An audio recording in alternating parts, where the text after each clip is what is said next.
expecting kind of a cool down ourselves, aren't we? That cold weather will affect us too. And let me just tell you something. That's Arctic air. That's the coldest you're going to get. And we're going to get some, but only for a day, day and a half, and then we start to chill our pattern off again, or actually really warm it up. But we'll be chill about it. I think that's the way it works.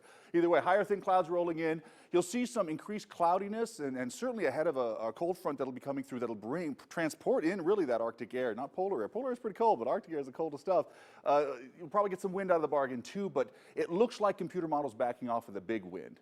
I'm happy to say that, and I hope that holds true. So either way, 60 degrees right now. So we're above normal already. Notice it feels like 60 degrees. When we get below the 50-degree mark, you'll see this number change once again. So you get an idea of how it actually feels, mostly how it feels to your exposed skin, but I think if you're going out, you're bundling up pretty well in layers. Calm through Henderson, 58 degrees. That's a nice number for this time of year. So here's what we're expecting. Tomorrow, maybe 5 to 15-mile-an-hour winds, and notice the direction out of the south for the most part. Later on, could easily come out of the north as we start to transition into midweek. And that's when winds will pick up even more so to a lesser degree on Thursday as some of the coldest temperatures are settling in. By Thursday morning, you will feel what the colder temperatures mean, but probably without a lot of wind connected to them. So the ambient air temperature will just be that, and that's okay with us. So satellite radar composite, what's brewing? Once again, just those higher thin clouds. I don't see this being a rainmaker for us. It's not the most powerful cold front we've had come through the valley, but it will have a kick to it. So we'll call it cool, but we know it'll be just cold in the overnight hours, and that's the way the jet stream pattern is going, really plunging deep to the south. So as that gets through by midweek, that's when the cold air settles in.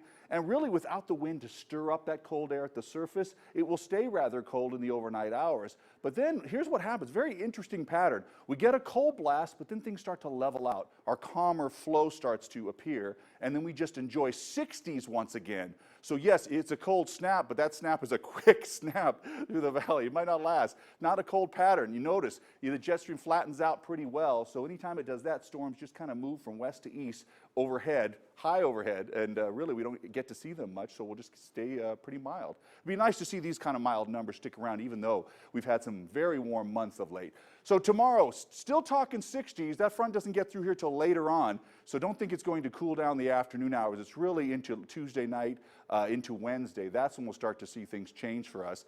So your 7-day planner, here's the setup. We always show you 3 days of the weekend, preferably first, so you can start to plan. We'll plan on things staying pretty mild. I guess some computer models are even hinting at a little quick shower here and there, but I'm not going to put that in just yet because so far we look like we'll start to warm things up. But here's the big cool down that you'll notice. Yeah, we'll call it breezy, maybe later on Tuesday into Wednesday. I suppose there could be some gusty spots, but the coldest air really comes in once the wind's settled, and that'll be into Thursday morning. We'll recover pretty quickly after a 51-degree high. We'll be right back up into the 60s before you know it. Back to you.